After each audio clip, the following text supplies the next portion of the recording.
understand what is community college. Many of you, for many of you, maybe this concept may be new to you, but still, I'll give a small introduction about community college. Historically, community colleges were known as junior colleges. Why it is called as a junior colleges? Because where it is students are prepared. Okay, so once they are prepared, and they even in the United States of America, it's a 2 years college, community college. Then where they are prepared to enter a university, where their skills are assessed, what is their capability, what they can do, which type of discipline suits them. So all that is checked in 2 years, and accordingly they'll be considered for the university level of education. So this is purely the community colleges have started with a goal of preparing the students for the workforce, because it is between demand and the supply. Okay, whichever area there is a more demand, particularly the job employment demand.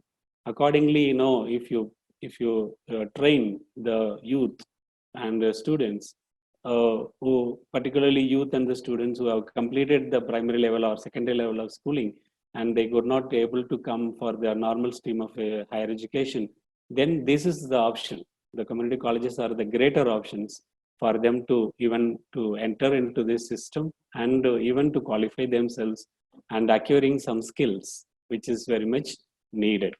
So this is what US. There are United States itself. There are 1,000 community colleges that are there running, where they offer a variety of degree courses, certificate courses. Particularly, prepare students for the first entry level job. Okay, because some may be maybe due to some economic reason they wanted to go to the job instead of coming for higher education. So they'll be given a training through these community colleges. So once they are entering into some kind of employment, then still again they wanted to come back and they wanted to come to a normal stream. Also, it is possible, and that kind of flexibility is there. That is what even UGC norms and regulations they defined is that students are allowed to have a multiple entries and multiple exit. Okay, so anytime they can enter. Okay, anytime they can go out also. So even in multiple level they can enter. For example, some reason they could not continue. Okay, after some time again they get taken a break. Again they come back. So such a flexibility is naturally helping the rural, particularly rural youth and people who are in the marginalized section. Okay, it's really helpful and really a great concept which is strongly existing in our country. In UK specifically, school, it's a school for children between the age of 11 and 18. Okay, there they are taught with different types of classes, including sports and etc. Particularly adults from local areas. So these are all the few introduction about community college and how it is cured in US and UK. But when it has come to Indian perspective, okay, because community college is an institution under India's higher education stream. Okay, particularly providing job-oriented education to the students, very specifically local communities. Because according to the local communities, the demand of the people and the resources differs. So accordingly, they need to plan the course. Okay, for example, community college in Tirupur, in community college in Coimbatore, the need is different because community college in Coimbatore is different. In Tirupur, maybe they more of related apparels and other things like that. Okay, considering the local communities, what is their need? Accordingly, providing them job-oriented education to the students. So another important point is that it is a system. Okay, imparts education above secondary level. Okay, once they finish their school up to the secondary level, but they could not be able to continue, and below the degree level, they're very specifically the motto is providing them skill oriented and as well as traditional courses, sometimes blended also, both traditional courses and skill oriented courses. So which is really helps them to come to the mainstream. Okay, they will not feel that they are left out. Okay, we are in the marginalized. Okay, so that's the reason this is this particular concept the consider, and now it is going on well. And community colleges are considered as alternative system of education. Okay, initiated during 1995 in South India. Okay, the vision of the community college is already we all know, empower the disadvantaged. Already mentioned many times, bringing them into the mainstream. Okay, and the underprivileged people. Okay, empowering these two sections of people, only the main motive of community college. That is the purpose that we started in focusing mainly on the backward people. And these community colleges are started with a view to make the skill acquired by the learners. Okay, as per the standard of national occupational standards, because national occupational standard, they call it as NOS. It gave a clear guidelines what kind of skill is needed, what level of the competence the student or the person should acquire. So accordingly, there is a certification by the National Skills Qualification Framework. Okay, that is the reason why to determine the nationally approved standardization skill, the Government of India notified the National Skills Qualification Framework on 27th December 2013. Okay, what for this is started? Because it is nationally integrated education, and it is competency based skill framework. Okay, because it gives a multiple pathways. For example, the candidate choosing a particular stream, and he takes that particular course and learns, and even takes a job related to that. But in between, he felt that no, that particular stream is not his cup of tea, or is not matching his attitude. So again, he can choose another path, another way, another learning, new type of course. Okay, so that kind of flexibility is given in the community college stream. Okay, so this is what already mentioned. It is brought under the vocational education, and as well as between general and vocational education. So next about is that the outcome of this particular skill acquired by the individual is measurable as per the national occupational standards, and because once that skill is acquired, naturally they are into the job market. So with that certificate, naturally they are considered even throughout the country, because it is measured as per the national occupational standards. So these standards are the benchmark. Okay, what happens is that it perfectly match with the job requirements. Okay, the education and training provided by this particular community college should match with the job requirements. So that kind of standard is maintained. So naturally, that is considered as a benchmark. So what happened is that they call it as the term job role. Because what is actually job role means, for example, the student completing the secondary education, choosing a course for diploma for a year in a particular course, for example, operation theater nurse or attendant, assistant. So chosen the role. Once they chosen the course and completed the course, and join somewhere as a intern, or join somewhere as in a hospital as an employee, but still she or he feels that he need to equip further. So again, he can come for a advanced diploma in the same stream. For example, anything related to health.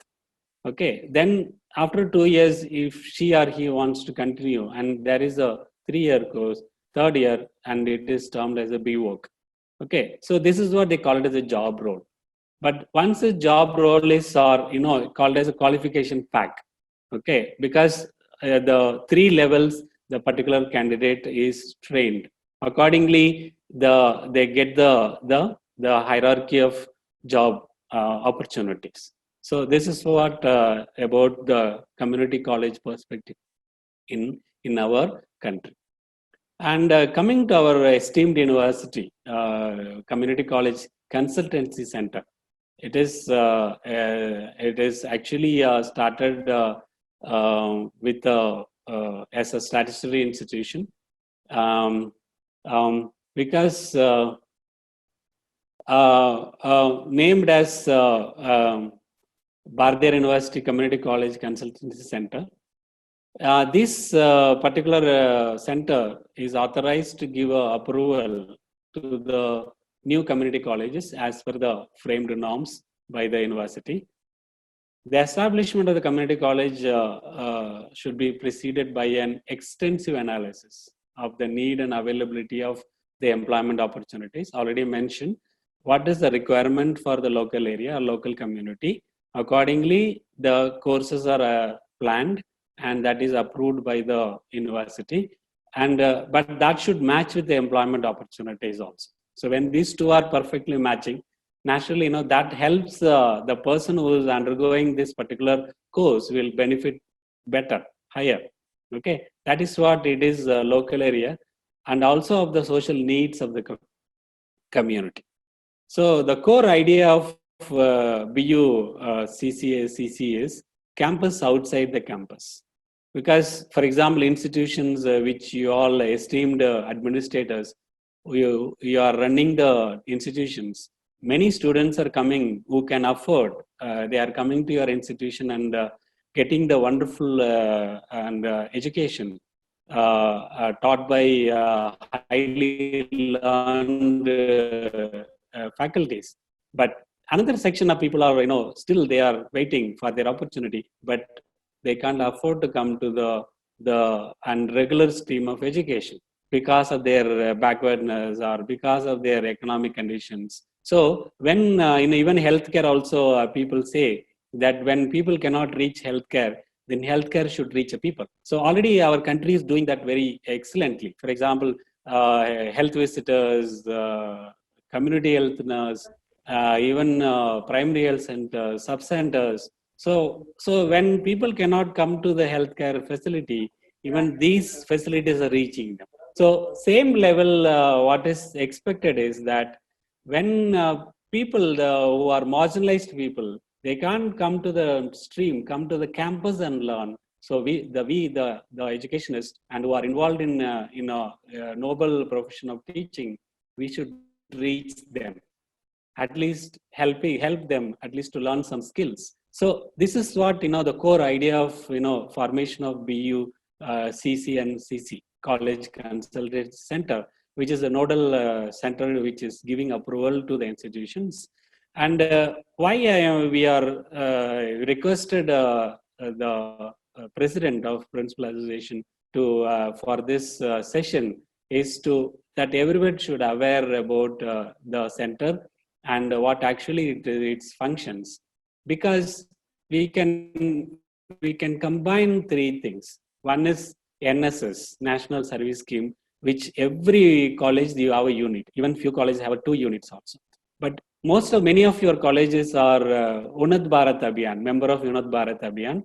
Under the scheme, you might have adapted villages. So for all this, you are excellently doing the extension services to the needy people.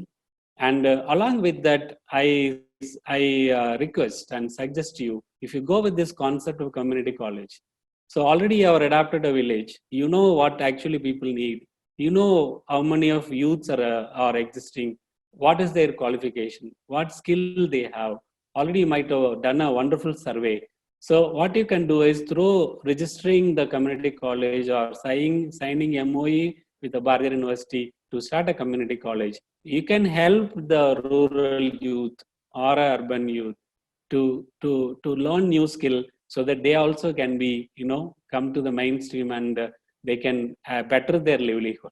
So that is a major motive for the community college consultancy center, which is currently there in our university, and we are here to help anybody who are running an institution, who are registered societies, registered organizations, trust. Those people are most welcome to sign MOE with the consultancy center, so that you can run a community college. It is completely autonomous body.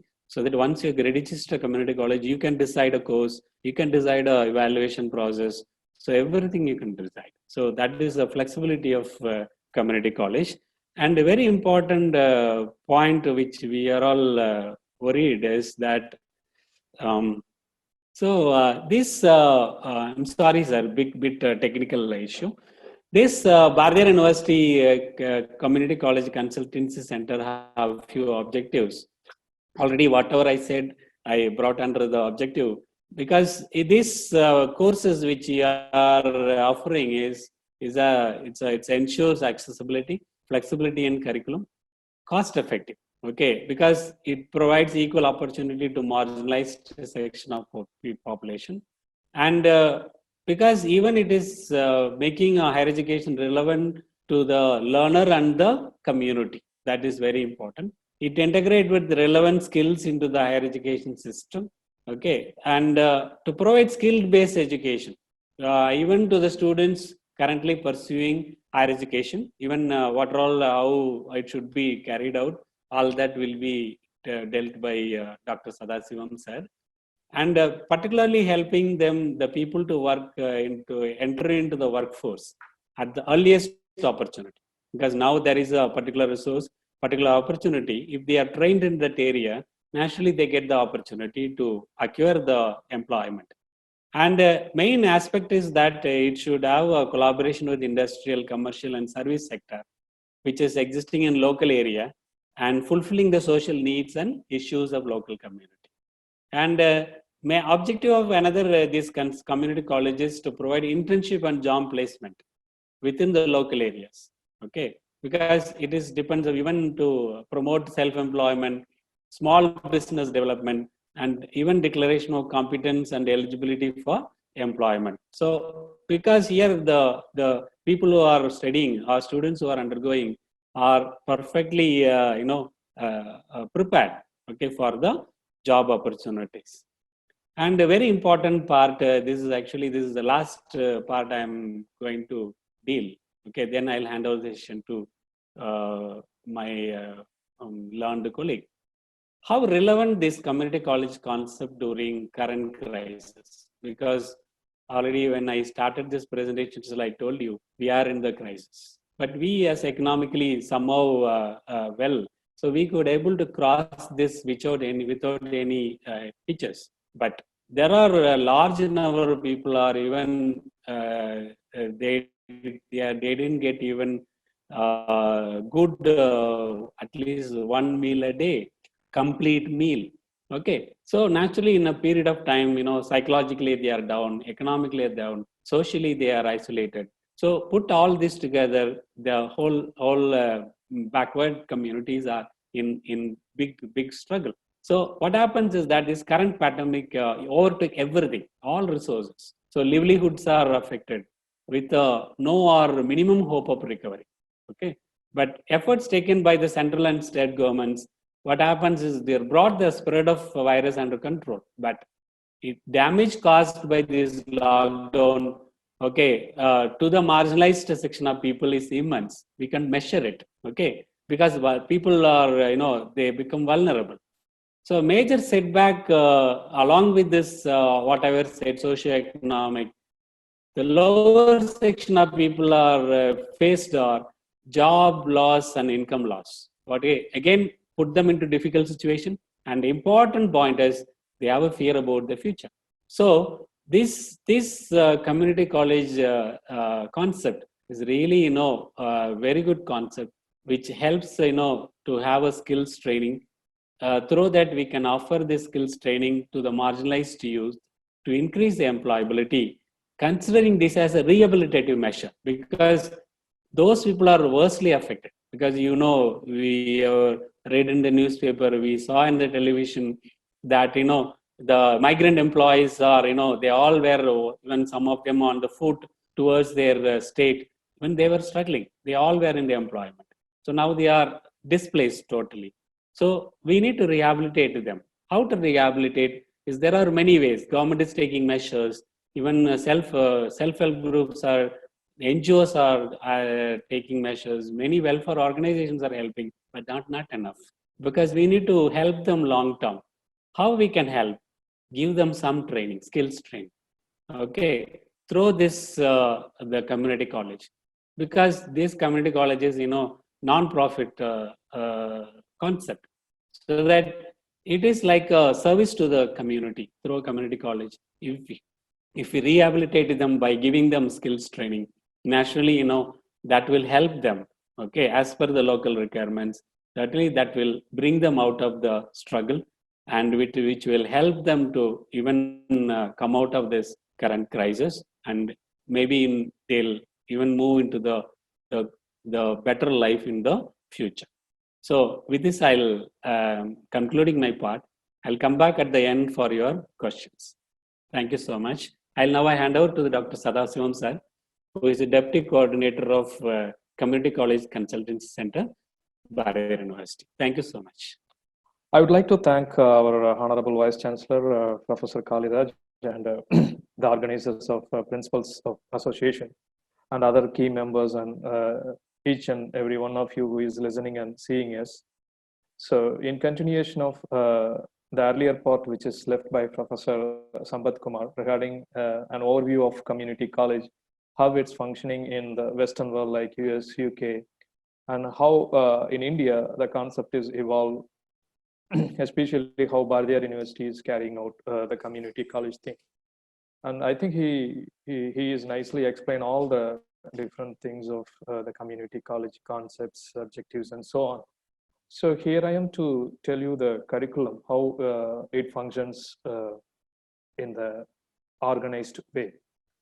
As you see that it's a very flexible and open education system. It allows the learners who can approach the institute which are very nearby, and they no need to go through a rigorous way of contacting the host institution and processing things.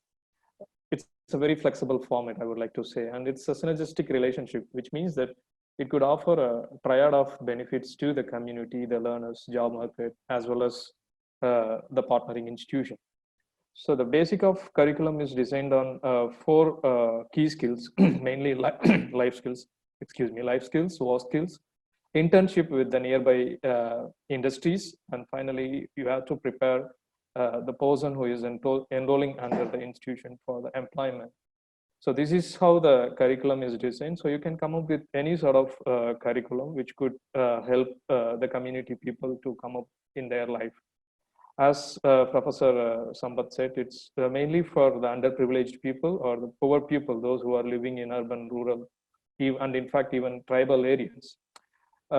Unfortunately, they are mostly unable to attain the proper curriculum. Hence, they are struggling in their life like normal people do. So the main motto of this community college curriculum is to make them self-employment and can able to start a small business. It could be anything. So this is how the one should focus on what sort of curriculum they have to focus on. So there are 2 programs offered. One is a diploma program and another one is a certificate program. So the diploma program is kind of 1-year program, and the eligibility is 10 standard pass. So this consists of 3 practicals, 3 theory papers and 2 practical papers. Each is carrying a weightage of 100 marks. Totally they study for 500 marks. This way they can earn a degree. Otherwise, whatever the skills they have learned, it's they cannot able to document it properly. Hence, they have to go through a examination purpose also. So unlike many exams, here also the time duration is for 3 years and the maximum passing percentage is for 40 marks. The course can be completed within the 5-year period of time. If they started in 2021, they have time till 2026 to finish their program.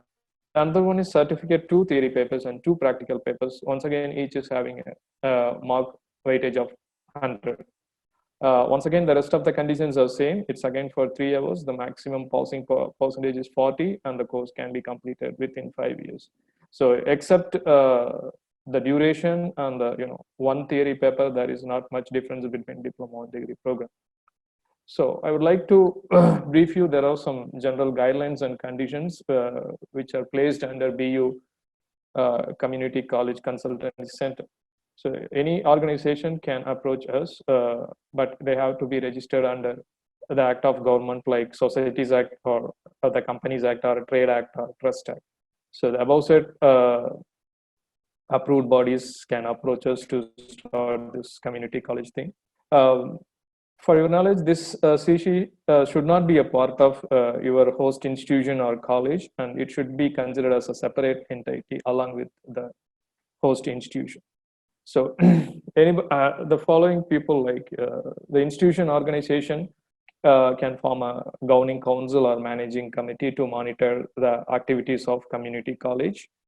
So here from Bharathiar University side, we have a coordinator and deputy coordinator to inspect and to suggest things which are related to the community college for the proper functioning. The third point is like we are inviting any collaborative, innovative programs that are directed towards the need of the community nearby. Hence, any new programs of that particular host institution will be considered, and subsequently it is placed in front of the Board of Studies of University for the evaluation purpose. They should follow their own curriculum, which is, as I said, approved by BOS and followed by the regulations can be prescribed if any changes or need to be carried out. The host institution which are proposing the curriculum is responsible for the development of course material, and it could be issued to the students with the approval from the community college side. As I said, it's a very flexible program. There is no strict time format involved in teaching this community college curriculum. It could be a week format or weekday format or weekends. It's highly flexible. The approved community college can collect the fees in the prescribed manner. Regarding the infrastructure part, the center should have a physical building. It could be a permanent or a leased one for conducting such programs. And they should be responsible for providing a proper facilities, including the computer facilities or internet to the students for the benefit of the course they enrolled in. It is also suggested to have a separate office and a library, which should consist of relevant books or journals to equip them. Finally, regarding it's mainly based on skill part, hence they can be approach any nearby industry or training partner to import the necessary skills which the curriculum is proposed for. Regarding the teaching part, they can hire their existing faculties of the relevant knowledge, or they can also access for any visiting faculty or part-time faculty from the industry, or also the open market for imparting the skill to the learners. Finally, this is legal side. You have to sign MOU with the Bharathiar University under the following conditions. For the application fee, the amount is 5,000, and the inspection fee within Tamil Nadu and within South India is 10,000. Whenever the college goes for another new course, the inspection fee should be paid. So there is a one-time MOU signing fee of 50,000, and after 3 years, like other MOUs, the renewal part should be taken care of with the charge of rupees 10,000. There is a recognition fee. So this is after the admission of the student at the time of certificate verification, and the fee prescribed is 300. So this I have told. For North Indian states, it's 25,000 rupees for the inspection fee. So finally, if somebody is interested, please approach any nationalized bank to get a DD and send it to us in favor of Registrar Bharathiar University, Coimbatore, payable at Coimbatore. So the application form can be downloaded from our university website, and application form should be submitted to the coordinator, DU CCCC, along with the DD in the name of registrar. So these are all the technical details I would like to provide. So I think you have heard enough information from Professor Sampath Kumar, and we would like to answer all your queries any sort of things. Thank you. Thank you, sir. I think we have got some questions. Yes, The sir. first question is from Dr. G. Muthusamy. He is Yes, the sir. principal of AVP College, Tirupur. What Yes, is the maximum duration of a certificate course in a community college? Sir, in the earlier format, the certificate was 6 months and the diploma is for 1 year. Okay, so 6 months and 1 year. 6 months and 1 year, and there are some other things which exist, the advanced diploma and degree. But before we are taking up the position, I mean, before May 2nd, the existing rule was like certificate for 6 months and diploma for 1 year. Sir, is there any, where can we find the courses you are offering in the community college? Sir, this is not the courses offered by the university. The institution, those who are applying to BUCCC can come up with their choice of course. It's highly flexible. If it depends on the faculty, what they have. So they can propose the curriculum based on the faculty resources the institution have. Or else if they have potential industrial partner near the institution, they can also hire the faculty from outside. As depends on the need of the industry. So can you just, another question is, can you give some examples of the courses you are already offering now? Sir, is it okay that we will post it in the group? Like, okay, fine. Along with the regulations and everything, we will post it in the group. Because no, we are already having certificate and diploma courses in Bharathiar University in our regular curriculum, sir. Okay, so the question is, how do we now you said for NSS and Unnat Abhiyan. Now the question is, how do you differentiate all this? Sir, hello, sir. Sambat sir, the question is, already there are regular certificate and diploma courses offered by Bharathiar University.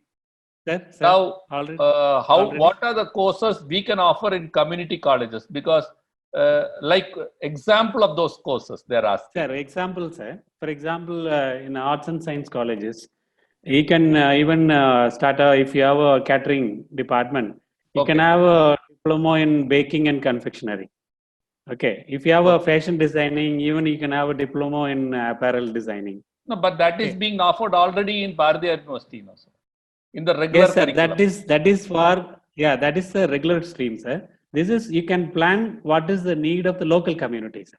Okay. Already mentioned in Tirupur means then it is more of apparel designing, sir. Okay. Like that, sir. Whichever is the skill available with our institution and what is the availability, local need is there, we can match these two and you can propose a course, sir. We'll approve and give you. Sir, there's another question. As the curriculum is designed by the host institution, and who is the authority to conduct examinations? Sir, university only conducts examinations, sir, because we are the certification authorities, sir. Okay. Yes, sir. Because when the student goes out, okay, so if they have a certification of university certification, it is valid for them, sir. That is. So the next question is from Dr. M. Saravanan. He is Associate Professor and Head of Department of Commerce. Yes, sir. Sri Narayana Guru College, Coimbatore. Yes, sir. What is the eligibility criteria for joining the community college by a student? Sir, nothing, sir. Just you need to be successfully running the institution for 5 years, sir. Okay. So first year, second and third year, anyone can join? Yeah, anyone, sir. Anyone. Even a PG student can join? Yeah, because that is a very important point, question you asked, sir. Point is, this particular community college should not be part of the mainstream of college, sir. Okay. You should show this as a separate department, like section, like. Okay. Okay. Where through that you can offer a course. Even from regular stream students also, they can, if they want to take any skill-based diploma, they can join, sir. But you should have separate administrators for community college, separate infrastructure, all that, sir. Okay. Okay, sir. Understood. So it should be it's like a running in an affiliated college and another department with full-fledged what you call infrastructure and faculty members. Am I right, sir? Yes, sir. Because you may be having a lab, everything, faculties, all that. You can utilize that. But this is only weekends or even weekdays, even after 6. Sometimes, people who are already working also join these courses, sir. Oh. So they can able to come to for college only in the evening. So flexibility is there, sir. It is up to the host institution. So next question is from Dr. R. Pannir Selvi, Yes, sir. from AVP College, Tirupur. Yes, sir. Good morning, sir. Please clear my query. Do all the colleges can offer this community college program, or only for autonomous colleges are eligible? No, sir. No such restrictions, sir. Anyone Anybody can can run a community college. Okay. Anybody, sir. Even trust also they can run. So registered societies also they can run. Okay. So whoever is have a close contact with the community and have a the to help extend their helping hand to the community, they can very well run this course, sir. So the question is from Mr. Rashid Ghazali. He is the secretary of Nilgiri College of Arts and Science at Talur. Yes, sir. Even existing college is proposing for community college. Yes, sir. Existing classrooms can be utilized, or if we need exclusive building setup. Actually, sir, even when the inspection we are coming, okay. So because when those people come, then naturally when you are the students, mainstream students, when they are not available, only you call them, correct, sir? So that time they can use that labs, they can use that classrooms to teach them. Okay. Yes. So it could be after the class hours or Yes, during sir. That is what, Saturdays, sir. during Sundays. Yes, sir. That's what, sir. It's We complete can even do it on a flexibility. Saturday, Sunday. Yeah, possible, sir. Yes, Okay. possible. So what is the minimum hours, sir, for the certificate program and the diploma program? That's what, sir. Instruction of hours. Just a minute. I'll hand over the mic to Sadasivam, sir. Minimum hours. Hello, sir. So what is the minimum hours for the certificate and what is the minimum hours of instruction for diploma? Sir, actually, though the mark details are given like 100. Not mark, sir, hours of instruction. Yeah, let me tell you that, sir. Yes, This sir. is more like the previous credit-based thing, like how we carry out for the regular UG courses or anything.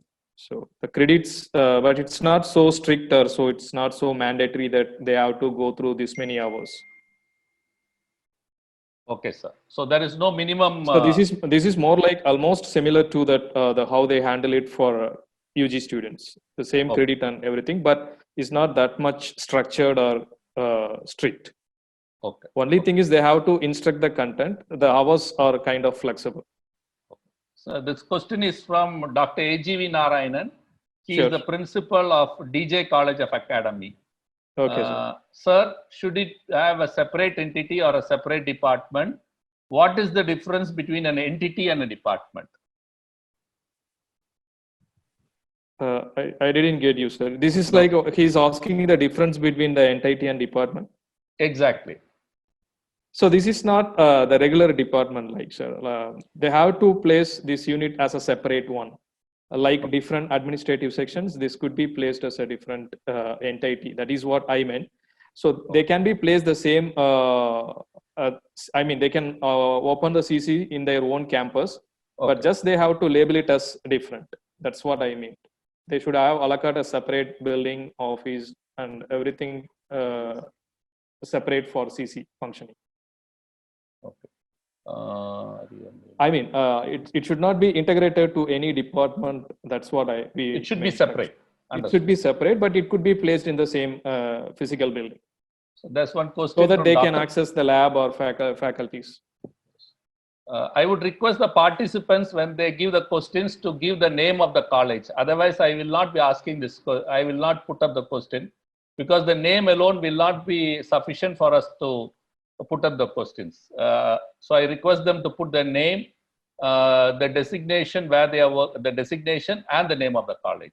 Anyway, I'll ask this question. This is from Dr. Ramesh Kumar. I don't know from which college he is. Sir, is the degree from community college will have equal credit that of regular courses? Do you have a degree program also? So right now there is a confusion between for offering the degree program. So we are sticking with certificate and diploma. Anyways, we will let you know about the chance of applying for certificate, either degree course also. Sir. So previously it was functioning like only offering diploma certificates. Now we will see the possibility of offering the degree course also. Okay. I think there is a similar question from two people. For a Sorry, trust, okay. what will be the eligibility criteria? I think we have said that trust, all the colleges are either run by the trust, so they have got the eligibility, right? Right, sir? Yes. Okay. Yes, sir. As Sambat Kumar sir said, they have to run the trust for continuous 5 years, so they are perfectly eligible to apply for this. Okay. This question is from Ms. Malar Selvi. She is the Joint Secretary of Kamadhenu College of Arts and Science, Satyamangalam. All right. Does the certificate course of a community college must be related to the programs which the concerned college has, or permission will be provided to conduct innovative courses, for example, agriculture related? Yeah, that's a nice question, sir. Of course, anything they can propose. It is highly flexible. Innovative courses are more welcome than the traditional courses. So only thing is they have to submit a curriculum for how they are going to perform it. So we welcome. That is why it is open for approaching us with more innovative courses like, as Sambat Kumar sir said, diploma in bakery, and even we have so much of roadside eateries, but they are not aware of this sanitation and like hygiene. So even they can come up with some sort of how to run the small roadside eateries with full of hygiene and full of hygiene. So in a way also they can come up with some curriculum that should help the roadside eateries to aware of how to offer the foods with some care. So this is perfectly welcome, like agricultural thing. I think many questions which they are asking you have addressed. I think one person has asked what is the eligibility conditions for admission. We have already answered that question. And Dr. S. Pradeep from KPS College has asked whether the university will provide the syllabus. We have already said that you have to prepare the syllabus, yes, sir. right, yes, sir? Sir. University will not be preparing the syllabus. We will assess and evaluate, and we will the college has to prepare the syllabus, submit to the university, and get it approved. Exactly, right, sir? Exactly, sir. Okay. This another question from R.V. Rajeshwari, Professor Tubbs College of Arts and Science. Can staff member get certificate from community college? Can a staff member get a certificate from a community college? That means the question is, if a staff member is working in a college, can he or she also apply and get a community certificate? Actually, I don't know, sir. Actually, maybe we will check it out. Like students, they will get a certificate, but getting a certificate for the tutor, right? No. She wants to study on her own. She wants to do a diploma or a certificate program in the community college. Actually, sir, this is mainly for underprivileged person, like those who left their education in the halfway. Okay. So this is not for the additional additionally equip themselves. Okay. I think someone has asked Vice Principal MNSK College of Engineering. He is Professor Mayyapam. I think this is for the Bardiyar University, sir, because his question is it possible to start a community college in an affiliated engineering college? I think, can we answer that question? I think it's very much possible, sir. Yes, sir, they can start. They can start from Bardiyar University? Of course, sir. This is mainly to support the youth community. So this is a separate entity. Mayyappan, sir, I think you can start. You can get in touch with the community college. It's already there. His name is Professor Sambat Kumar, Professor and Head. You can contact him, and you can I think at the end of the session, Sambat sir, can I share your phone number? 1 minute, sir. I will hand over to him, sir. They're asking to share your phone. Hello, sir. Professor Sambat sir, many people are asking the contact number. Can I share your mobile number? Yeah, sir. Please, sir. Please, sir. Okay. Do, sir. So maybe you can share it, sir. You can share on so that everyone can note your mobile number and they can ask the questions directly to you. Yes, sir. Yes, sir. Possible, sir. So I am Sambat Kumar, and I think you all know I am Professor and Head Department of Sociology and Population Studies. So my contact number is 999 994 281 232. I'll repeat 9994 281 232. Thank you, sir. So there's Thank you, another interesting question. I think it's Yes, sir. from a principal, Dr. Muthusamy. By Yes, means of definition, Yes, what sir. is the main difference between a regular college and a community college? Yes, sir. Because regular college already mentioned, they have to come regularly, okay, and they'll not have a flexibility. When they choose a course, then they have to complete the course in the same stream. But here in the community college, as Dr. Sadasivam sir said, we have only certificate course and diploma course. But we took over just maybe 15 days before. So now we are working on, even we have to discuss with our Honorable Vice Chancellor with a proposal to start even an advanced diploma and degree also, BO courses also. The point is that when the person joins for a course, certificate, the diploma course for a year, but after that he cannot able to continue, so that he can quit there. So he can finish the requirement and the credit, so that he'll get the diploma from the university. Then if the person continue for 2 years of that particular skill or particular course, then end of the 2 years he wants to quit because of some reasons. Then once he finish all these necessary requirements, then he'll get the advanced diploma. But after, if he willing to continue for the 3rd year also, the end of the 3rd year, after completion of required credits and all that, he'll get the BWork degree in particular skill or particular stream. So this kind of flexibility is not there in the regular streams. So once they have to complete, otherwise you will give a transfer certificate mentioning discontinued, where here it is not like that. Because some level, at least if they complete 1 year, then they are prepared for some particular skill. So naturally they are ready for their employment opportunity at the lower level. Advanced diploma, then when they complete advanced diploma, then higher level, like supervisor level. If they complete a BWork degree, then supervisors for supervisors, that next level. So that kind of flexibility is there in the community college. Sir.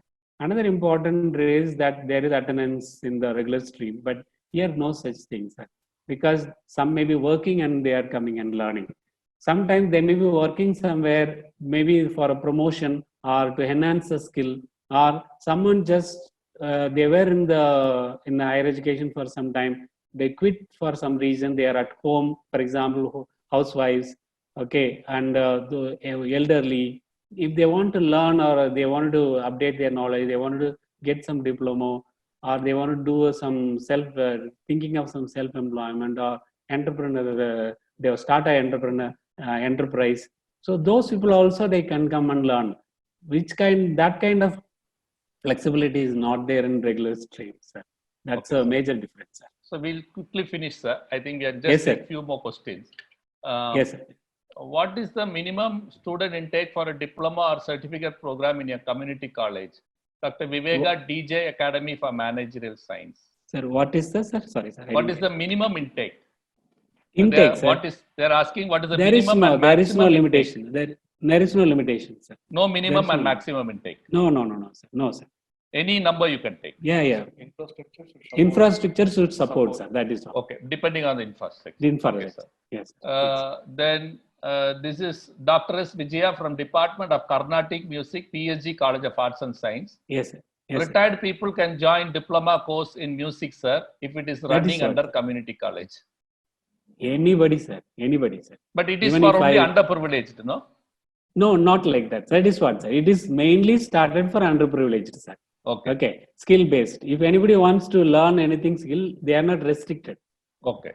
That is what already, as you asked, sir, there is no fixed number of admissions. Nothing like that. Even an elderly at the age of 80 also, if they want to learn something, they can learn, sir, through community college. She is Dr.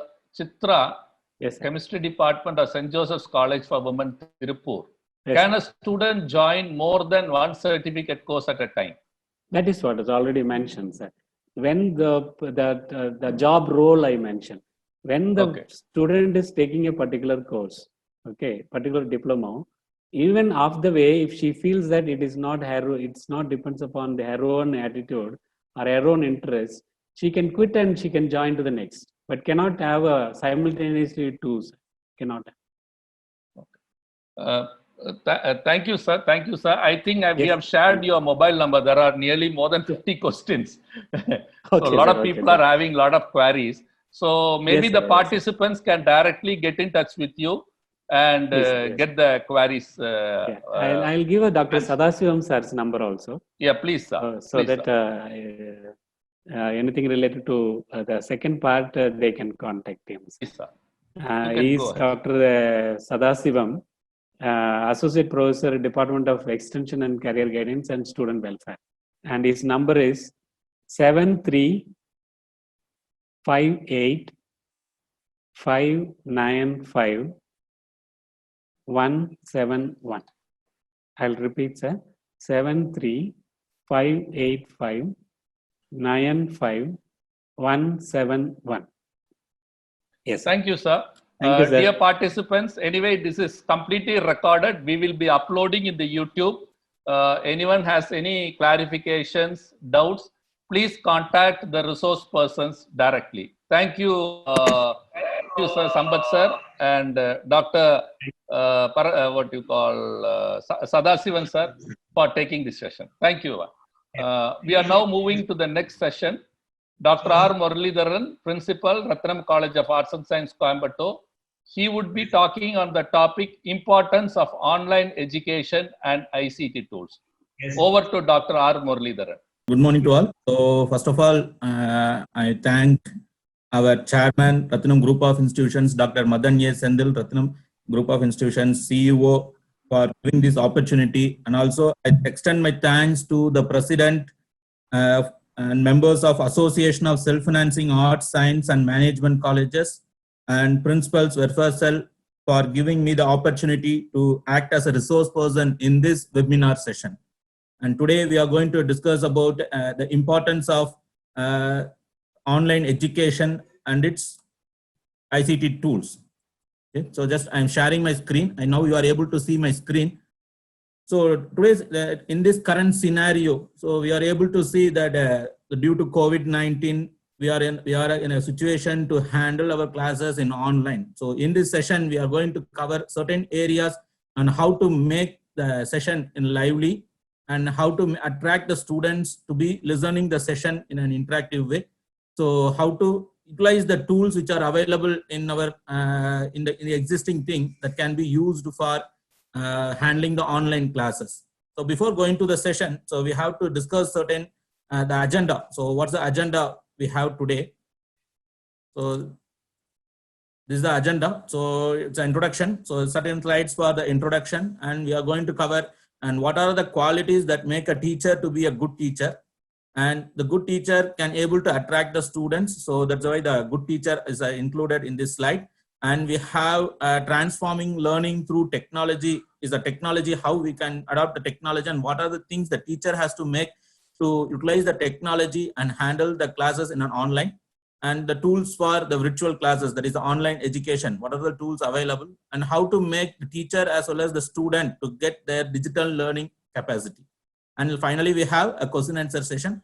So totally we have 27 slides available. So approximately it will take 45 minutes for the session and 15 minutes or 20 minutes for the question answer session. So now we are entering into the slides in detail. So education. So generally we all know as academicians, we all very well know about the education. So education is a process of educating or being educated, getting some knowledge or giving some knowledge to others is called education. So also we call the process of teaching and learning is called education. So whenever you come to an education, the industries like our schools, colleges, everything, they are giving some knowledge to the students, transforming some knowledge to the students and make them to be ready for industry as well as they can be utilizable and for the development of the society. We are giving some knowledge transformation to the students. So that's why the education has been given importance in life, human life. If you are going to consider a human life, whenever we say a country is well, it's a developed country when all the peoples in the country are having a good education. So that's why the process of acquiring knowledge through study or imparting knowledge by of instructions is called education. So in earlier days, so we have an education called Gurukul. So for example, we can say in 800 BC. So 800 BC, so the education was in the form of a Gurukulas. So where the Shishyas, the students, how we call students, in those days they are called as Shishyas. So they have to be sent to the Guru's home, the Gurukula. So where the Guru will give, transform the knowledge, whatever he gained from his Gurus. So he has to give some practical knowledge to the students. So they will give some assignments to the students. The Shishyas has to go for some task and they have to do the task and they get the knowledge. So the process of Gurukula has made the student to be complete. The Guru has to say that the student has completed the education. So there is a system where we have Rig Veda, Yajurveda, like Vedas, various Vedas and several other scripts are available for the student has to undergo, the Shishya has to undergo, and he has to practically demonstrate they have gained the knowledge. Then only the Guru will say, you completed the education. Till that day, so the student, the Shishya has to stay along with the Guru. So in ancient days, we followed those education that have wind up. So in earlier sessions, our Dean College Development Council, Dr. Laulina has also mentioned about Gurukul education, and also Gurukul has been followed in olden days. So now, like the Montessori schools and residential schools are following this Gurukul education as a pattern, as a miniature version of those things have been followed. So now we are moving towards the next slide, that's the types of education. So we have 3 types of education. So formal education, informal education, and non-formal education.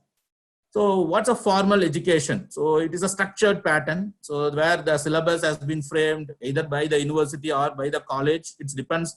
So there should be a system where the student has to assemble in the classroom and they have to learn a specific content that was taught by a teacher or presented by a teacher. The student has to gain the knowledge. So an exam assessment will be conducted for the student, and a grading will be there, ranking will be there, and a mark sheets will be issued to the students. This is a formal education. So what we are following from our is our students, school students to college level degree, postgraduate degree or a PhD degree, those called as a formal education. So that is a thing. Formal education is a prescribed one, it's a structured one where the student has to assemble in a classroom. Everything is a formal one. And the next one education we have is the informal education. It's like a thing that's a self-learning. So when you are going to a supermarket, so what you will do, so you will buy some products, you will take the products as per the arrangement that was made by the supermarket. You learn by yourself. Okay, these are the things we need to buy and these things we need to buy. Like that, you will self-learn the things and you buy. So even for recharging your mobile phone, so there are several plans are available for you to recharge. But you learn, you self-learn which plan is best and which top-up we can do and what are all the net facilities, net options or offers have been provided by the service provider. You can do the things. That's a self-learning process. Similarly, a child is learning a mother tongue from her mother or parents or family. That is the self-learning. The self-learning of a mother tongue is called informal education. Similarly, learning by experience. So everyone is learning everything in day-to-day life. So first time you do, you get some failures. So we are not worried about the failures. Again, we are repeating the things. Again, we are doing the activities continuously for getting some knowledge. So that learning by experience is also an informal education. And the third thing is a non-formal education. It is a distance learning where the formal education is followed without the student has not come to classes. So there should be regular syllabus will be available. There should be, the classes will be handled. The student can come to the class in weekend time or like our session. Today's earlier session, our Sambat sir has said about community education. Those are non-formal education. So here the student has to come to the class on either Saturdays or Sundays or somewhere in between. They can learn and they can appear for the examination and they can get the certificate. That's a non-formal education. So here we have the 3 types of education we have. So normally in normal days, what we will do the education in the form of a formal education. That means the student has to come to the class and they have to learn and they have to complete the portion and they have to appear for the exams and they can get the certificate. But now, due to the COVID-19 situation, we have to move towards a non-formal education the formal to be converted into a non-formal. We have to handle classes in online, and we have to conduct the assessments in online. So how could we do all these things? So that's why the importance of online education has evolved.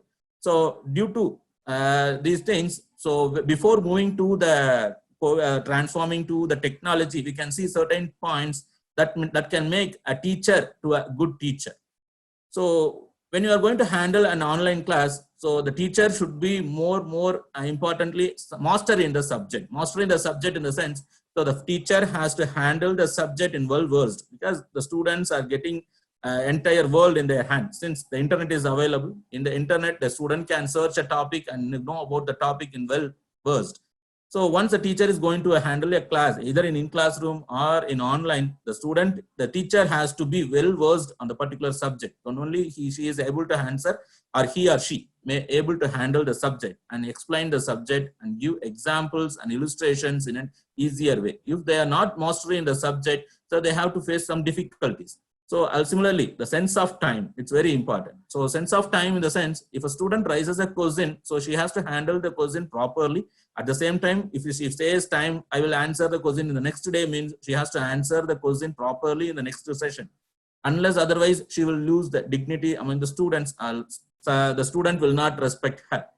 Okay, so this is very important when we are going towards a class. So the class should be started in time and the session to be completed in time. And if you are asking some questions to the students, or if you are going to interact with the students, those things to be in proper timed way. So unless if you are not properly following the time, the students will come for the session and they will leave the session without knowing. So if the teacher has not come into the session in time, then students will leave the session. So since the teacher is not came, so why I need to be here in this session? Similarly, being fair consistently. So if you are going to evaluate a teacher, a student, so you have to be consistent. You can't show any partiality among the students. You can't say, so these students are very good, these students are not performing well, and those comments cannot be shared among the students. So you have to treat all the students as a student. So we can't say these students are good and these students are bad. So you can't share those comments, as well as you can't give any appreciations as a specific one. You have to give, okay, all the students have performed well. So you can appreciate an individual, you can call the student individually and you can appreciate, that's good. So you can't criticize a student for asking questions. You can't do some, students cannot be hurted inside the class. So even in online session or in the classroom session. So we have to be more consistent and being fair for everyone. And next thing we can say the enthusiasm. So enthusiasm, so the student should be given more positive passion about the subject. So if you create interest among the students, then only the students are able to participate in the session as well as attend the session. And also they can participate on all the things like learning themselves, or they can start evolving in the particular subject only if the student is enthusiasm as well as the faculty is enthusiasm. It is the objective of the faculty to give motivation to the students and say importance about the subject and make the student to understand the subject in very well. So next thing, the self-evaluation and self-criticism. As a teacher, so we might have some experiences, maybe few teachers, maybe 5 years experience, or few teachers, maybe few teachers, maybe 10 years experience, even 20 years experience. It is better to have a self-evaluation. After handling a particular session, they have to know how I handled the session, how I presented the session, whether the students understand the content. So we have to get a feedback from the students, as well as we have to get feedback from our own colleagues, so that they can correct themselves. That self-evaluation will help the staff faculty to get improved themselves in day by day. So self-evaluation is a very important task that to be done by each and every teacher, even they are experienced, they have to do. And last thing is to create an ambience favorable for the learning. So normally a teacher teaches the thing, but here we are going to do a process. We are going to create a platform that make the student to learn the topic or the subject what we are presenting. So that's very important. So we have to create a platform, create an environment that will help the student to learn the thing what we are teaching or what we are supposed to teach. Okay. So these are the things, these are the 7 parameters that make a teacher a good teacher. So next we are moving to the thing. So transforming learning through technology. So due to COVID-19 outbreak, so during the March 23rd, 24th, the government has announced the lockdown period. The institutions are closed temporarily. So the students are staying their home and faculties are staying their home.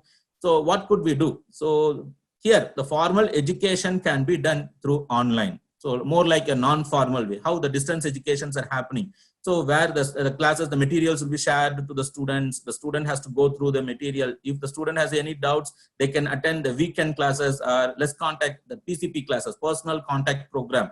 That will be happened in weekends that had been attended by the student, and there they can discuss and they can deliberate the things, and the student finally attend the exam. So those things we can do through the online education. So here the formal education is done through online. How we can do this formal education through online? Yes, the technology, the internet, and the variety of tools that helps us to do this online education. So that learning can be transformed through the technology. So the mobiles, the students every day nowadays, all the students are having mobile phones, variety of things. So some students are having laptops, some students are having tabs, some students are having iPad, and some students are having Android or Apple, whatever the technology they have. So we have to integrate those things through a tool. That the tool helps us to deliver the content as well as to assess the student.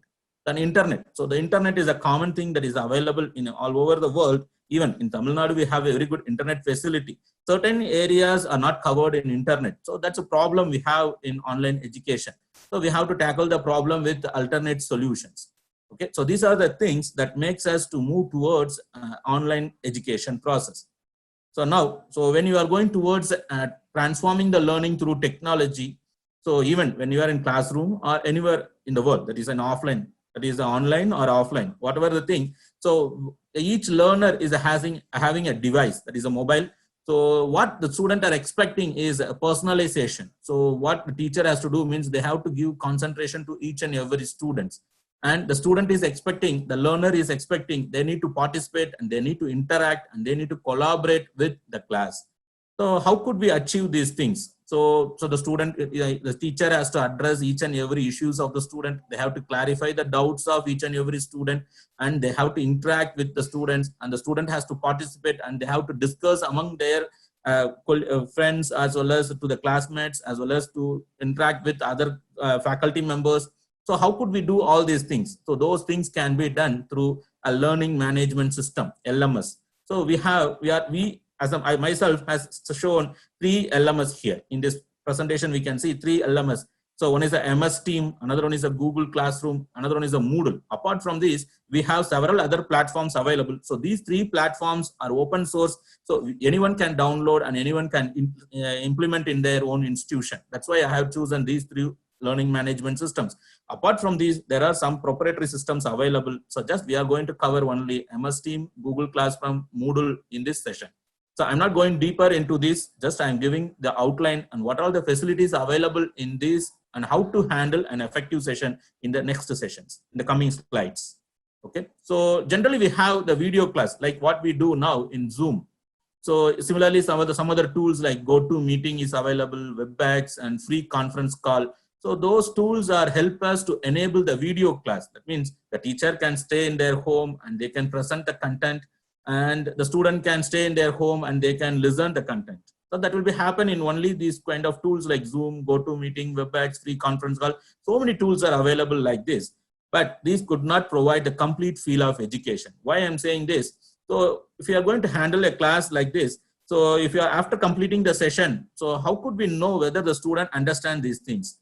So whether we know whether all the things what was presented by the teacher is understood by the student? Is it possible to give assurance? No, it is not possible to give assurance. Even in live physical classroom, it is not possible to say all the 60 students are able to understand the topic which was delivered by a teacher. So how could we do these things? So to do those things, an online education should have video class, also the study material to be shared. Some content, if you want to share, you have to share. Even nowadays, some institutions, some teachers are sharing their materials through WhatsApp. Okay, is it organized? When you are going to share a material through WhatsApp or through email or through some other mode of communication, is it organized one? No, you can't have any evidence of sharing the material.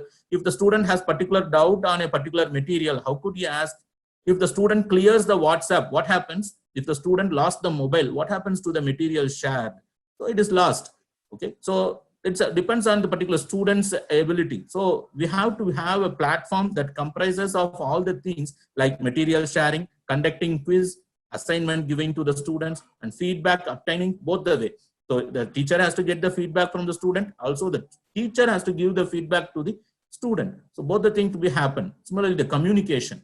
So these are the criteria we have fixed to select an LMS, learning management system. That is a thing very important for handling online education. So that's why the difference between the video class and learning management system is the video class is just only for enabling you to conduct a live class, but it cannot help you to assess the student or interact with the student in an easier way. So the post session is very important for you to have a class.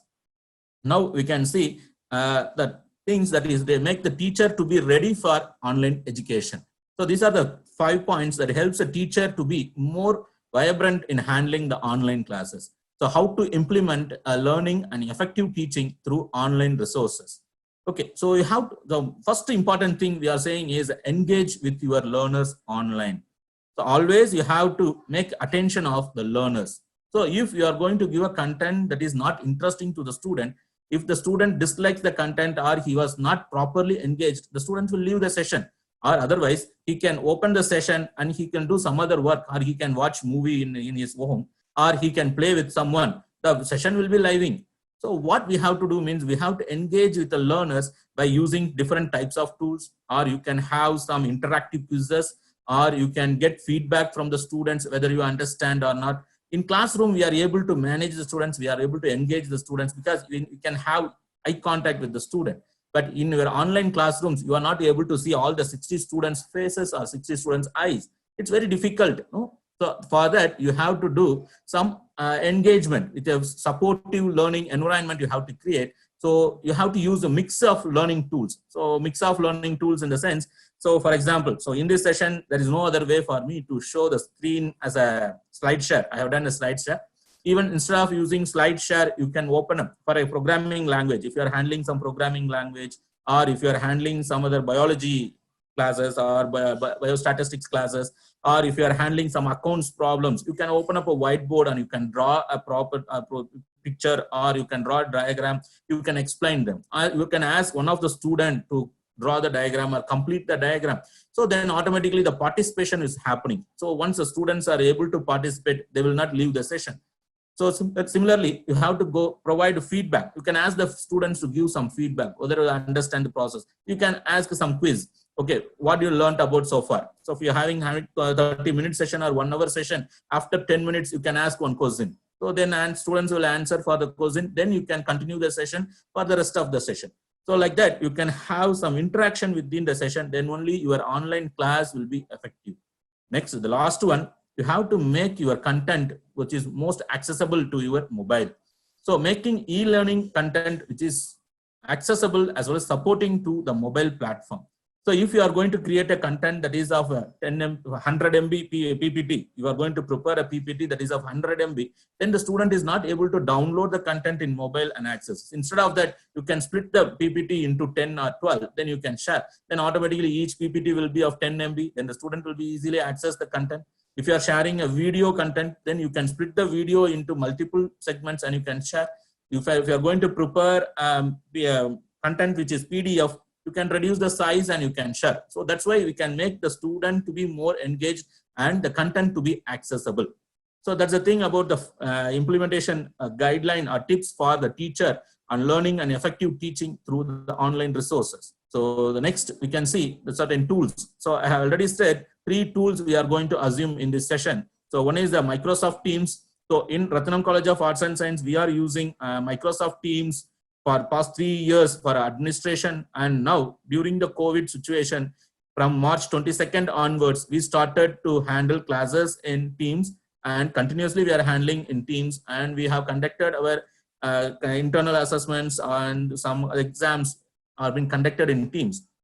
So in Teams, we have some facilities like a chat, activity, file sharing, you can get feedback, and you can integrate with some other teams, and you can conduct meetings in Teams. So even the live teams, that is what we are doing in Zoom, that can be conducted in Teams for the specific group of students. So MS Teams. So when you are going to say about MS Teams, it is a digital hub where the conversations can be done. You can share contents, So apps in one place for the teacher to create a vibrant, personalized learning environment. That's why I said a good teacher should have an environment, have to create a learning environment, ambience where the student has to learn. That's why the MS team provides the facility for you to create a collaborative classrooms. You can personalize the learning and you can give assignments. You can provide a rubrics. So that's a very much thing you know about the outcome-based education. The rubrics is an important one. You know about Bloom's taxonomy. So those things can be implemented in MS Teams. And also you can streamline the staff communication. So if you have multiple teachers in a particular subject, you can communication can be streamlined and you can interact with the HOD. For example, if the HOD is there, HOD wants to attend the class and know about the session, they can attend. So everything can be done in the MS Teams. So you can conduct quiz through the Microsoft Forms, which is available in the Office 365 suite. So MS Teams is one of the component of Office 365. It is available as a free for educational institutions. So next we can see some of the reports which is available in MS Teams. So you can here I have given a report. It's a sample report where you can know about the digital activity and average grade which was assigned to the students, and on-time assignments you can know, and you can know what is the feedback that was given by the teacher and communication activity, how much of communications happened in a particular class. So these things can be assessed easily in a single click through the MS Teams. So next one we are going to see is the G Suite, that is a Google Suite. So the Google Suite for education, which provides a number of tools for us to handle online education. So it is also free for educational institutions. So we have Google Drive. So it's a 15 GB of data has been provided in Google Drive. And we have Google Forms for creating forms, the quizzes and forms you can create. And Google Docs, Google Sheets, and Google Slides helps you to create presentations or Excel sheets or Word documents like that. So it is very much similar to Microsoft Excel, Microsoft Word, and Microsoft PowerPoint. And next one is the Google Hangouts. So it is available for conducting online meetings, like what we say Google Meet. Shortly we call Google Meet. It's a next version of Google Hangout. And we have Google Calendar to schedule the meetings and to organize the events and meetings that Google Calendar is available.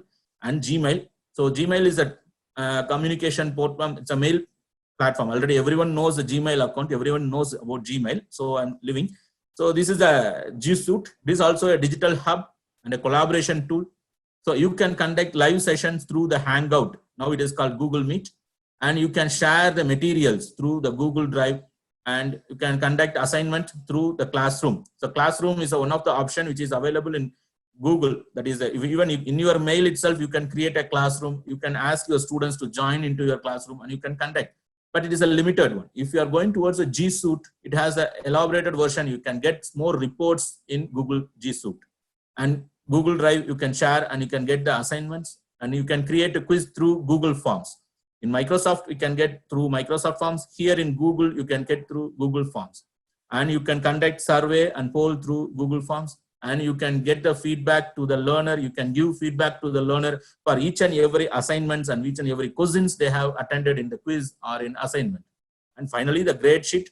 So grade sheet is a consolidated performance of the students for a particular period or particular semester you can get from the Google. So these are the things available in G Suite. Now we can see the reports that is available in Google. So here, I think it's a little bit blurred. So anyway, so the active classes, number of classes actively going, these reports can be generated by the admin of the Google Classroom or G Suite. They can see how many classes actively going on and how many classes created so far and how many posts have been made by the teacher as well as the students. So these are the things that helps the teacher or the admin to know how much of process, how much of classes are progressing. Those things can be understandable by the teacher as well as the admin. So next we are going to see about the Moodle. So the Moodle is the third platform. It's a third tool that is available as to go for online education. So it is a open source platform. Anyone can download and install the Moodle. So in Moodle, they can create the courses and they can configure and they can upload the course content and they can conduct online test assignments, or you can even conduct live classes using the big blue button that is available in Moodle. So that is free version is also available and purchased version is also available. That depends on the user of Moodle. They can decide how they want to conduct the online classes, or they can integrate with the existing MS Team, or you can use the Google Meet or some other tools that they have for online. Even Zoom, you can integrate with Moodle. So these are the various things that is available in Moodle that helps you to go for learning analytics. You can go for assessment type flexibility, and you have a global expertise community. Even you can get the flexibility of Moodle is you can get the content from YouTube or some other external media. You can integrate with Moodle. So it's like a social platform where it helps you to go for customized thing. You can customize everything because the plugins are available. You can speak with any PHP. Only you can yourself can create a front end or from what we call a web page. That page can integrate with the Moodle backend. Then you can do. So it is a highly configurable learning management software that is available. So it's a collaborative tool. So you can integrate and you can interact. Everything can be done. And you can embed multimedia and external study materials like YouTube in your Moodle, in your course page. You can create a course page. Inside the course page, you can include a material which is available. For example, if a SWAYAM material is available, or NPTEL material is available, or if a Cisco certification video is available, if an animation video is available, if you want to access, means it is not easier to download and upload in our server. So what you can do means just you copy the link and paste it in your Coursera page. Automatically it is embedded into your page. Then the student can view from your course page itself. No need to go for the external parties page. Okay. So the next thing is what notifications and logs. So here the Moodle provides you a facility to notify each and every student on submitting assignments or deadline for assignments. And you can get a detailed log on how many students have logged in, how many students are accessing the Moodle. So next thing, the assessment and quiz. So the assessment you can conduct in Moodle in a different way, because the Moodle is a learning management software. It's exclusive for learning. So there are several types of quizzes available. You can conduct single question quiz, or you can conduct multiple type questions. You can go for the quiz to be assessed by different members. That is also possible. Peer learning, peer assessment, that is also available here in Moodle. So what the Coursera or the edX are doing, so when you're going to submit an assignment, the assignment can be evaluated by the peers. So peers in the sense, when one student submits an assignment, the another student can view the assignment and evaluate.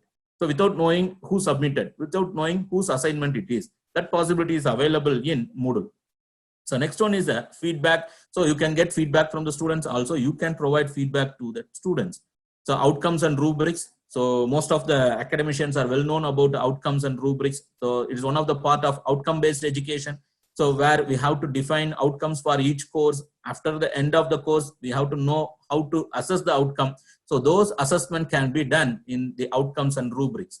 So you can define rubrics for the assessment, and you can give the constraints and know how much of constraints have been fulfilled by the student. What's the percentage of outcome that was achieved by the student. Those things can be assessed easily in Moodle. And we have a detailed report section, and we have graphical reports also available, as like we see in the next one. So number of students, a particular course overview, how much of students have participated, how many students completed, what is the average grade they have, and how many percentage of students are outstanding, and how many percentage of students are average, and how many percentage of students difficulties. So these are the report that you can get from Moodle. So similarly here for the entire institution, if there are 30 courses offered, and how many courses per course attended, participated by the student, and total number of students in the course, that can be available in a weekly wise or day wise or month wise report you can get. So far we covered about what is education we have covered, and what is the tools that supports us to get into online education. So what is the purpose of online education? Now we are entering into the important part. What is the purpose? So the flipped classroom. So most of you know about, so in our Ratnam College of Arts and Science, we are following the concept of flipped classroom. So here the teacher has to share the material either in the form of video or in the form of a presentation or in the form of material. The student has to go through the content before entering into the class. That's why out of class, he has two activities. There is a before class, he has to prepare and come to the class. So that's why the student is having an idea what to be done, what is the topic, and what are the things he has, and what's the doubt he has. Everything he will come to the class and in preparation. So during the class, so what the student will do, the student will be participating or discussing about the concept. Whether he has any doubts, he will ask he get clarification from teacher, and teacher clarifies the doubt, and they practice applying key concepts with feedback of the teacher. So that's the only thing happening in the class. Again, after the class, the student has to extend their knowledge by applying the process into a problem. They can solve some problems and they can get some extended idea. So this is a way. So there is a learn and then practice, and then they are going towards evolve. So this is a way where they are doing is called a flipped classroom. So here the flipped classroom. So how the online class comes into flipped class. So the next slide you can see here in the slide you can see the online learning. It's a very important one for the student to prepare before the class. So if the schedule is there, so already we are providing the lesson plan to the students. So the lesson plan, as per the lesson plan, the teacher has already shared the content, what are all the video contents or what are all the PPT or study materials which was already shared to the student.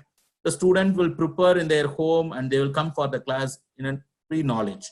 So once the students come to the class, the teacher on the class, the teacher will do for an instruction. This means what you learned, whether you have any doubts or interaction will be happening with the teacher and how to solve the problem, how to apply the problem into the real world applications. So once the process is completed, again, the student goes to home or after the class hours, the student will do a collaboration activities to solve the problem. So this is the way that was happened for extending the knowledge to get a better learning outcome. So this is the advantage of our online education system. So once you have an online education system, the students will be able to learn from their home, and what the group instruction is missing now, that we have to achieve through online. That's the thing we have to do in online education system. So what are the best practices we have to do for online teaching or teaching online? So we have to do the thing like the learning objectives. So we have to clearly define the learning objectives so that the student will be understand what is the subject and what they are going to learn. And we have to do the clear expectations. So what the expectations of a teacher as well as what the expectations of the student. We have to clearly explain the things. Once you have defined the learning objectives, you have to clearly explain the expectations or what is the thing we are going to do for this particular subject. So the next thing is the instructor presence. So the instructor has to come to the class in time. That's why I said in good that is how to become a good teacher. I said that sense of time, that's very important. The instructor presence is very important. If it is an online class, the instructor to be in time. Also for the group instruction, the teacher to be inside the class in time, and they have to discuss the problem and they have to solve the real world applications and teach for online. That is very important. So you have to handle the classes only in online, and the students will be engaged in the classroom for problem solving. So that is the engage students in an effective way that makes the best online teaching. So how to, the next one is the building digital learning capacity. So in this, so how to make the teacher to be more focused on active learning. So in this slide, you can know what are all the things a teacher has to do to make the class effective and innovative. So here the teacher has to be more focused on active learning instead of passive learning. So instead of the passive learning, in the sense the teacher will teach something, but the students will not listen or will not be active. So here instead of passive, so you have to make active. How to make active? So that's a participatory learning. So you have to focus more on the participatory learning, where the teacher will handle the session. At the same time, they will put some quizzes or intermediate quizzes will be posted, and they have to ask some polls or surveys can be asked among the students. You can invite some student to question and answer the session. You can identify few students per session. You can call them and to talk about the particular subject or what they learned. So those things can be done by a teacher, so that only the session will be interactive. And if the student has performed well, you have to give the appreciations instantly. And you have, very important thing is you have to make the session to be smaller. So if you are going to handle for a session for 100 members, then it is not easier for you to concentrate each and everyone. If it is around 40 to 50 members, then it is easier for you to handle a session. And you have to give projects and assessment so that they can spend some time after the session in their home to work on the topic what they learned. So already stated, if you are going to conduct only the video class, then it's no use. If you have to give assessment and projects after the session, then only the student, we can assess, we can know the pulse of the student, how far they understand the particular topic. Okay? So now we are moving towards how to build the learning capacity of a student. So to enrich the students' digital learning, several portals are provided by our government like SWAYAM, NPTEL, National Digital Library of India, and EPG Padasala, and Swayam Prabha, a DTH channel. Around 32 channels have been available, and spoken tutorial. So these platforms will help the student to go beyond the subject. So already we are providing content, already we are handling the classes in online. There are students, they have to go beyond the subject, beyond the thing what they are learning. We can guide them to go through these things, and we can enable them to go for learning in digital. So this will help the students to go beyond, and they can get better knowledge. Also, there are certain platforms which are available globally, that is for enriching the digital learning capacity. So we can motivate the students to go for Coursera or Udemy or edX or academy.oracle.com, Khan Academy, or Code Academy. So these are the several digital learning platforms available, which enables the student to understand and they can enrich their knowledge by going through the courses in those websites or MOOC websites available. Okay, so now we are in the last slide, that is the challenges and rewards of technology.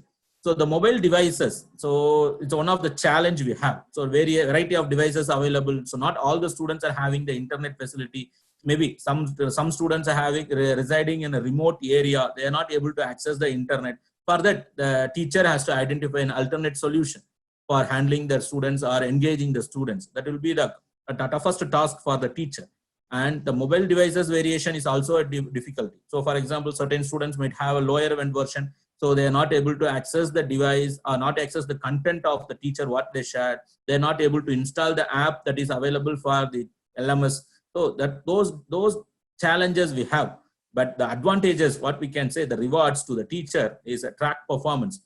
So even if you are going to handle a physical class, you have 60 students or 40 students or 30 students, it is very difficult for you to track each and every student's class interaction.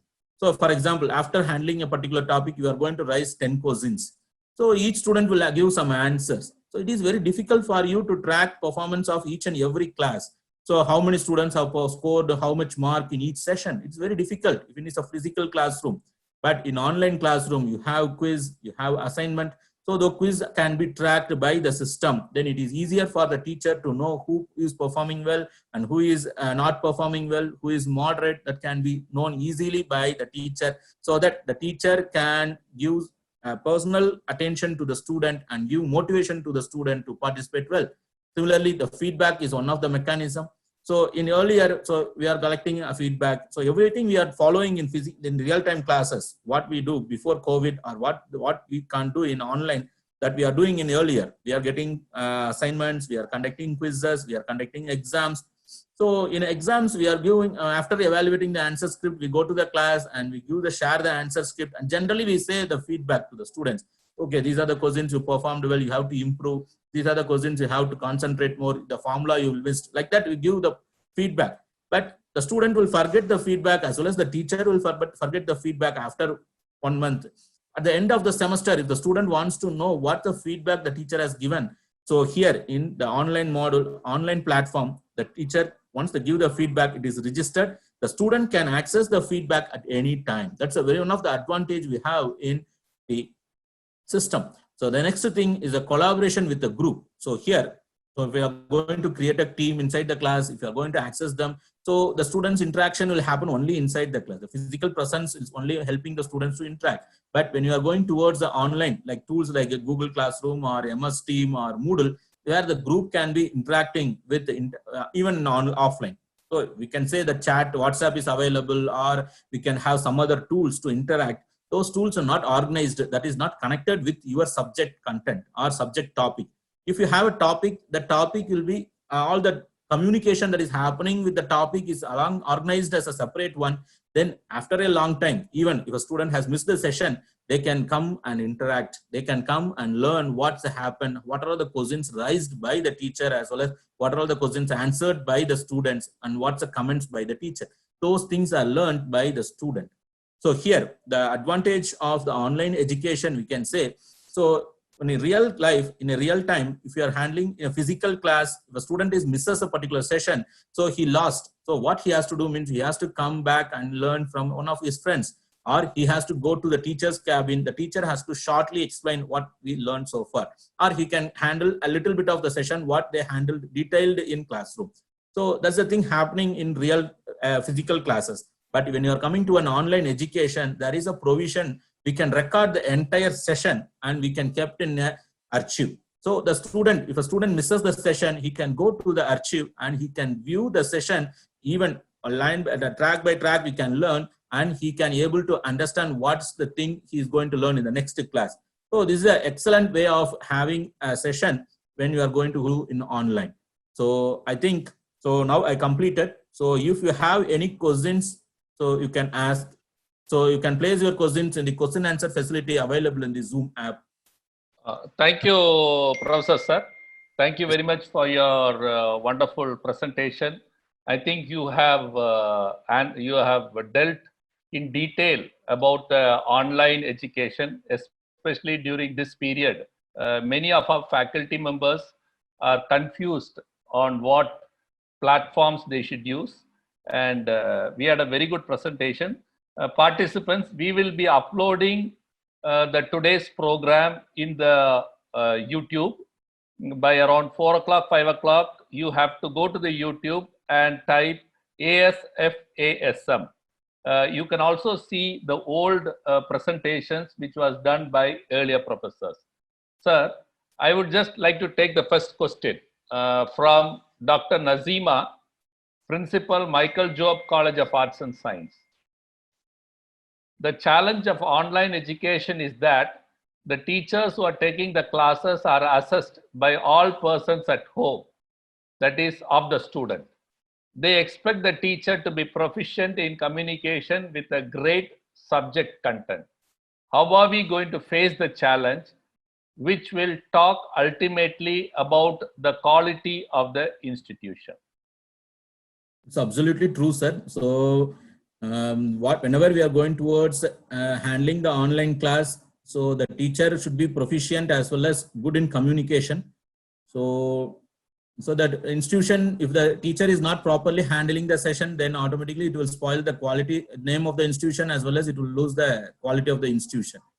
So we have to recruit, or we have to refer some material that is available in YouTube or some other online portals that is very good, that can be referred, that can be presented, and we can make the faculty to be trained. That's what my suggestion would be. We have to train the faculty, and we have to make them to be good in English as well as good in subject. I would also at this point of time inform our teachers that shortly we will be announcing a schedule for online training classes by our ASFASM and PWC, so that the teachers also can get more proficient on online teaching. The second thing we have decided is, as you know, every week there will be a motivational speaker. Thursday, the first motivational speaker will be by Dr. C. Shailendra Babu, Director General of Police. He will be addressing our teachers.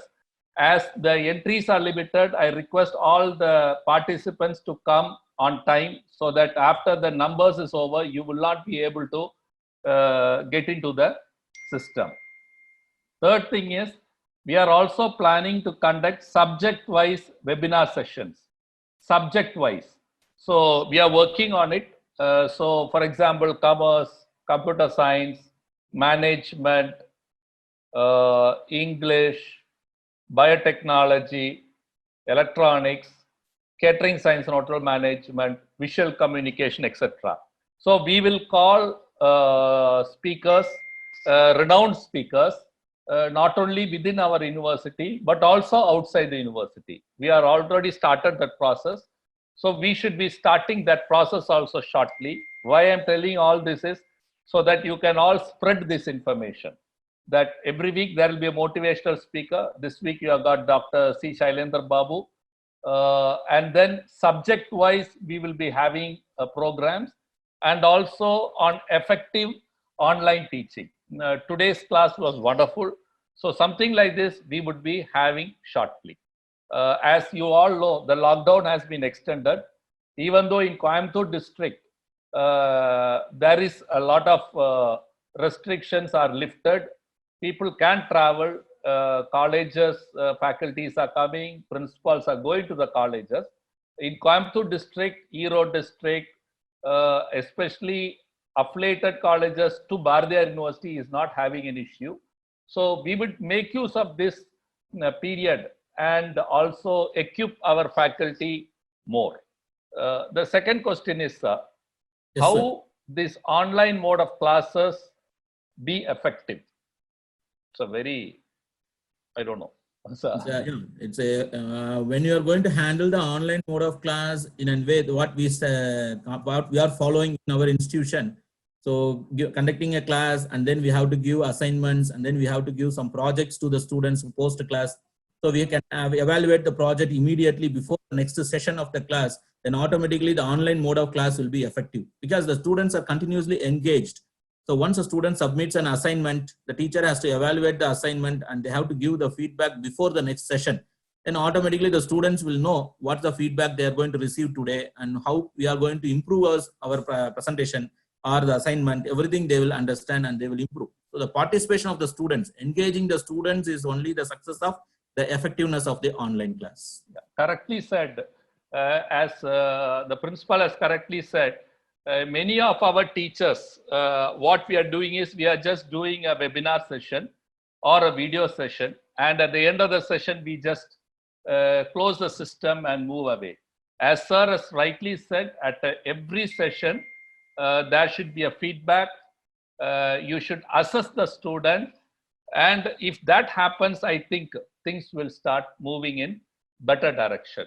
I would request again the participants to type the name of the college. This is the last question I'm going to ask. If the name of the college is not typed, I will not be asking this question. This is from Karthik Shegar. I don't know from which college he is from. How online education have an emotional binding with the students compared to formal classroom education? Okay, so during this situation, so even AICT is recommending remote proctoring. That means taking care of tutor as every institution is having a tutor ward system. So the tutor ward system is like a tutor is like an institutional parent where the emotional binding is happening when they are going to interact in classroom in physical. But during this COVID-19, so the AICTE as well as government has insisted to interact with the students in remote and get the status and motivate the students to be continuing the education. So the online education where we have a personalization, already mentioned the personalization. The personalization is a process where we have to interact each and every student. We have to assess the track performance of the students, each and every students, how they performed in assignment, how they performed in quiz, how they are attending. So those things we can help the students to interact personally, and we can it will increase the emotional binding rather than the formal classroom. So what we will do in formal classroom, we interact with the person one-to-one. Here in online, we can interact with the students through online one-to-one. So there is also possibility, the tools what we are suggesting, Google Meet or whatever the things, Teams or Moodle, where you can have a personal counseling through the online. So also there is no difference between the formal classroom education and online education. The only thing is the medium what we are using. In medium, formal classroom education, we have face-to-face interaction. In online education, we have everything is through the video call. Okay, sir. Next question, sir, is from Mr. M. Vasudevan, Head of the Department, Microbiology, Erode Arts and Science College. Sir, we would like to know what are the improvements in students' academic knowledge and career achievements you have seen after the implementation of MS Team, as well as the flipped classroom method in your college. Okay, so that question answer is very simple. So when we are after implementing the flipped classroom concept in our college, the students started to apply the concept in the real-time applications. So prior to that, we are following the traditional method of teaching where the teacher will go to the class and teach the subject and activities. But after implementing the flipped class concept, the teacher shares the content in advance. That student has to prepare and come to the class. The teacher just conducts a small assessment and delivers and discusses the problem and gives some assignments to the students. And they also started to solve the problem inside the class. Here, even the students who are in average level. So students always in good, we can categorize the students 3 categories maybe. So the good students, average students and below average. So the good students always performs well. But here after implementing the flipped class concept, the average students and below average also able to perform well. And the success rate we can say in this year, we have achieved 100% placement in the month of February itself. So that's one of the thing, that's a career achievements we can say. In academic knowledge, we can say the students are able to perform well and they are going to score better marks, even say can get 75% and above in all the academic subjects they are able to get. So these are the success or the improvements in students' academic knowledge and career achievements.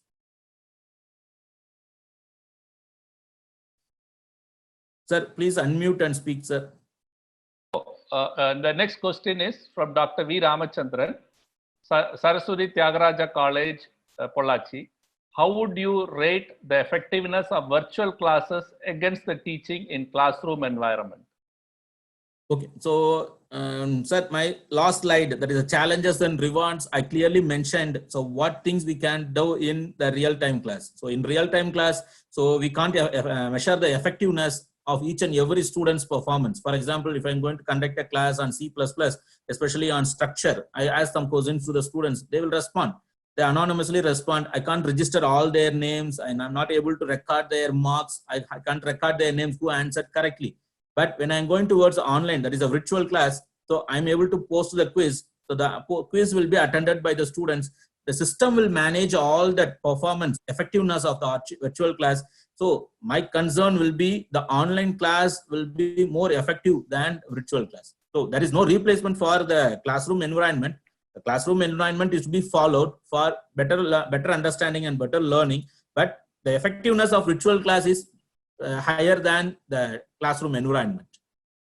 Okay, sir. So next question is from PP Abdul Razak. He is the Assistant Professor, Department of Commerce, CMS College of Science and Commerce. So my question is that due to very poor internet facility in our rural area, how students can attend online classes? So in my presentation itself said the internet bandwidth and internet facility is one of the challenge for us. So it should be addressed by as alternate solution by the teacher. There is no specific solution for the internet facilities. The next question is, sir, need suggestion regarding accounting teaching through online. So there is a facility called whiteboard, which is available. That whiteboard you can use for sharing you can draw and you can write. You can use the whiteboard facility that is available for teaching accounting, or you can share the what we say, you can show your camera to a white paper. In that white paper or a whiteboard, there you can draw, you can solve the accounts problem. So the students are able to understand. So through accounting can be done through online. Perfect, sir. Next question is from Dr. A.G.V. Narayanan. He is the director of DJ Academy, Coimbatore. Sir, good presentation. Thank you. Do you think face-to-face interaction can be completely replaced by online education? No, sir. So when we are going towards a flipped learning, the online education is prior to the face-to-face interaction. The face-to-face interaction is a must, where the students are able to discuss with the teacher and get the expertise of the teacher to solve the problems. They can apply the concepts. So there is no replacement for face-to-face interaction. The online education will supplement the face-to-face interaction. Okay. Participants, kindly fill the feedback form. I think most of you have filled, because from 600 we have come to 528. The participants have, I think, filling the forms. We had 600 plus participants today. Thank you, everyone. I will just take 2 or 3 questions and then we will wind up the session, sir. Yes, the sir. next question is from Dr. G. Buthusamy, Principal, AVP College of Arts and Science, Tirupur. Sir, could you please mention some examples for creating favorable ambience for learning? First question. Second question is, does the online teaching have the same effect on par with regular classroom teaching? So creating favorable ambience for learning is the thing. I'm saying it's a learning. I'm not saying teaching. Okay. So here, what we have to do means we have to share a content. The content will be easily understandable to the students, and they have to understand. And what we have to do means that whenever the learning is happening, the student might have doubts to be clarified immediately by having interaction. That's why I said creating favorable ambience for learning of the students. The student has to understand what's the topic which was delivered by the teacher. He has to understand at the same time that they have to be feel free to interact with the teacher. That's very important. So if a teacher is very tough, he is not interacting with the students, in offline, then it is very difficult for them. So that's why I'm saying the ambience, favorable ambience in the sense, the environment, what we are creating for learning is very important. Either the platform which we are using, that the teacher should be available for any time to discuss the doubts or make the students to be understandable, and they have to post the doubts. The teacher has to clarify the doubts. Those things are called creating a favorable ambience for learning. The next thing, online, on par with the regular classroom, how effect, it's have same effect. Yes, it has the same effect when we are going towards a regular classroom teaching. So slightly one thing, the teacher has to satisfy themselves, because there is no eye-to-eye contact. When you are going towards an online teaching, we don't have an eye-to-eye contact, because once a teacher is going to share the slide, they are not able to see all the students, 60 students or 70 students in the class. They are not able to see all the students' faces. So to get that feel, what we have to do means we have to frequently post some intermediate quizzes, or you can post some test to the students, or you can give some survey to the students, polls to the students. Then that will make the teacher to feel all the students are attending the same. So we are able to enable online teaching will have the same effect of regular classroom teaching. Sir, please enable your mic, sir. So we'll keep the answer short, sir, because we'll just take few questions and close. Okay, sir. Okay, sir. The next question is from Mr. Raj Kumar of Sri Vasavi College, self-financing section. May I know how to create a supportive learning environment? So already for our Muthuswamy sir, I said the same question, creative favorable ambience for learning. So here also the same thing. When you are going to conduct a class, the teacher has to be free to answer the question that was posted in the platform. That is online platform we have now, where the teacher should be free to answer all the questions that were given by the student. That's the answer. Next question is from Dr. A.A. Ananda Lakshmi, VLB Janayamal College of Arts and Science. Can you suggest some ideas for improving online teaching facility to the rural students?